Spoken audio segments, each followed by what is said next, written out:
Après la démission du Premier ministre du Canada il y a 2 mois de cela, Mark Carney a été élu le 9 mars dernier par le Parti libéral pour succéder à Justin Trudeau.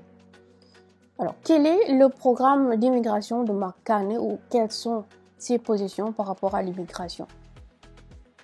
D'un côté, Mark Carney a souligné le rôle que joue l'immigration dans la croissance et l'économie canadienne. Mais de l'autre côté, il a critiqué la récente politique d'immigration qui admet plus de nouveaux arrivants que ce que le Canada peut accueillir et suggéré de mettre en place un plafond d'immigration.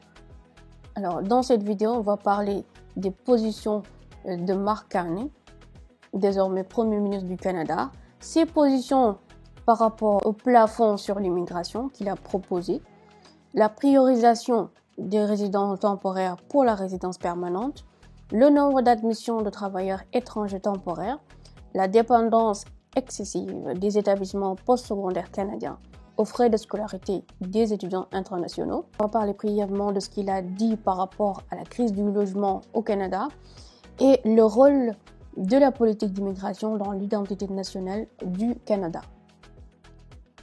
Alors, concernant le plafonnement de l'immigration, la politique de Carney viserait à plafonner l'immigration jusqu'à ce qu'elle puisse redevenir à sa tendance durable d'avant la pandémie. Et Carney présente ce plafond comme une correction à la politique d'immigration trop laxiste de ces dernières années, dit-il.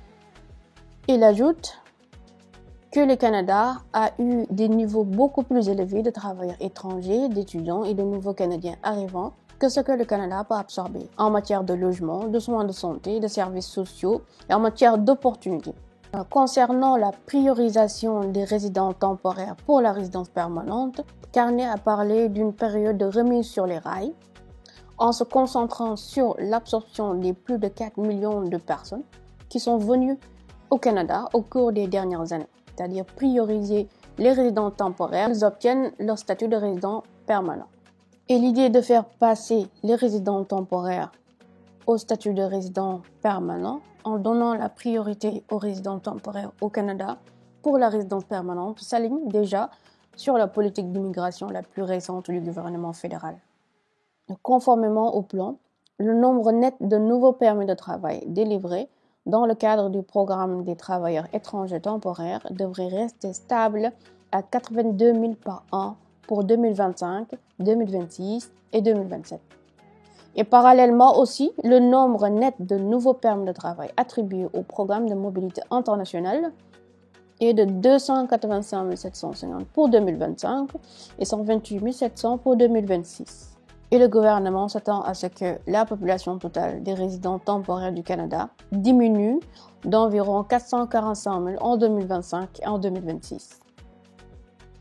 Et une grande partie de cette baisse des résidents temporaires va provenir des résidents temporaires qui sont admis en tant que résidents permanents, donc qui changent de statut de résident temporaire à résident permanent, et des résidents temporaires dont le statut expire.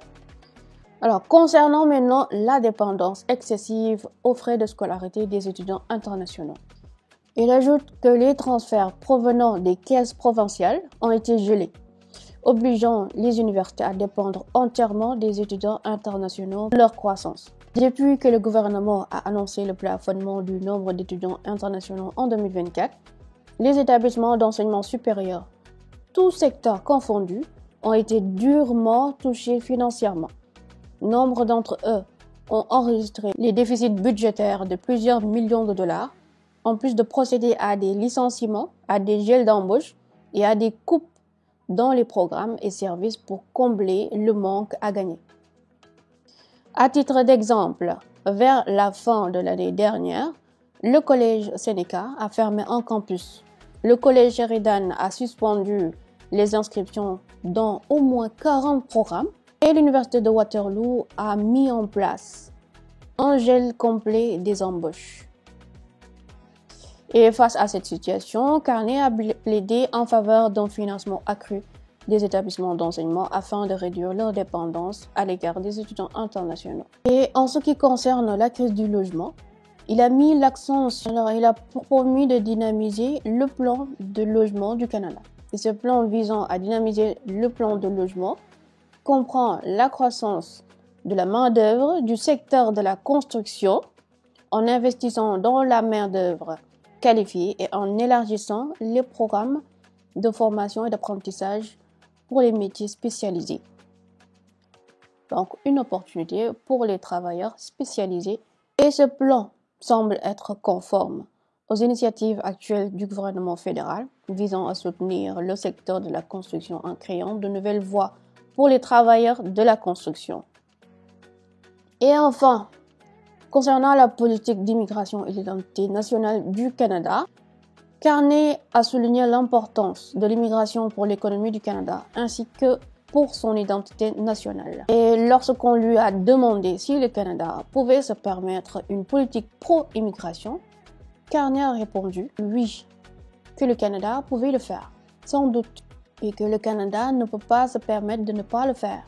Un point important, il a également souligné l'histoire du Canada en matière d'accueil des immigrants, mentionnant qu'une grande partie de la population du pays est constituée d'immigrants de deuxième génération, voire d'immigrants directs ou se situant entre les deux.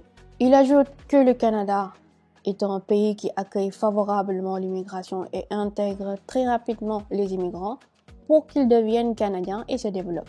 Donc, en conclusion, le nouveau Premier ministre va d'une certaine manière continuer la politique d'immigration du gouvernement de Justin Trudeau concernant la crise du logement, le récent plafond de l'immigration au Canada pour 2025, 2026 et 2027.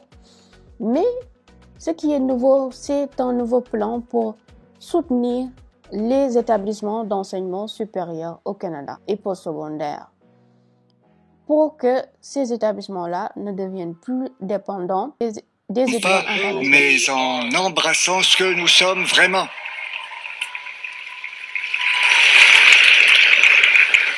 Nous sommes un pays qui sait que se tenir pour les droits les uns des autres est la seule façon de protéger notre liberté.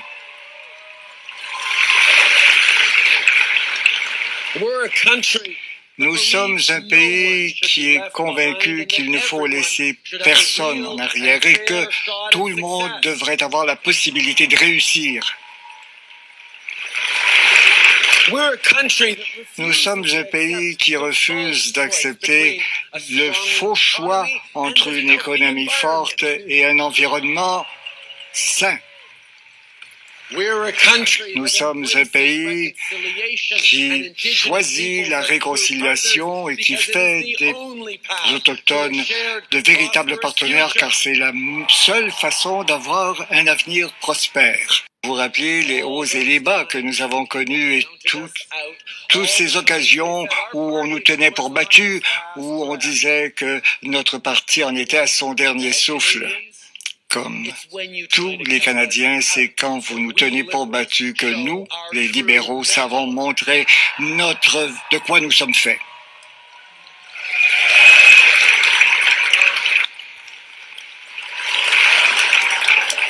Vous l'avez montré en 2015, en 2019, en 2021.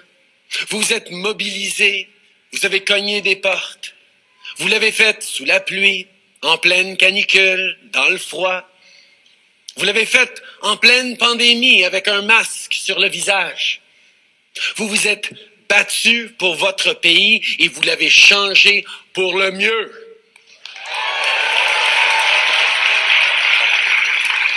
Mais vous savez, un parti, c'est plus qu'un nom, un logo, un leader. C'est vous. Vous qui, à chaque jour, portez les espoirs des Canadiens. Un pays, c'est plus qu'un drapeau et un territoire. C'est une vision. Une vision qui se bâtit peu à peu, jour après jour, entre amis, entre voisins. Et je veux remercier tous ceux qui ont été là pour qu'on bâtisse ensemble cette vision. Je pense à mes premiers bénévoles, il y a 18 ans, à ceux qui ont été là depuis les tout débuts. Reine, Louis-Alexandre, Stavroula et tant d'autres. Je pense au stationnement d'une épicerie de Papineau, où on est allé parler au monde et les convaincre.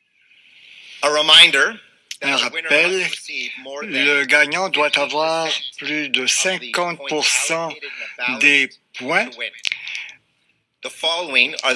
Voici les résultats du premier tour. 151 839 votes ont été déposés. En quatrième place, Frank Baylis avec 4038, ce qui représente 3% du vote.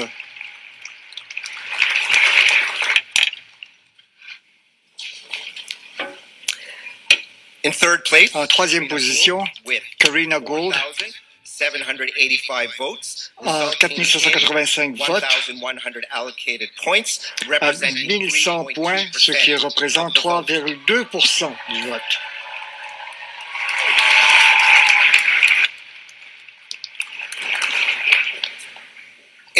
En deuxième place, Chrystia Freeland avec 11 134 votes, 2 729 points, 8% du vote. Et en première place, le prochain Premier ministre du Canada, Mark Carney,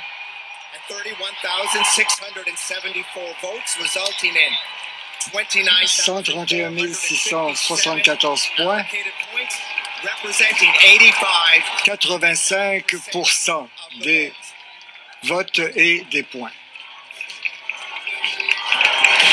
Mark Carney qui récolte 85% des voix, donc plus que ce que M. Trudeau avait récolté en 2013 en passant.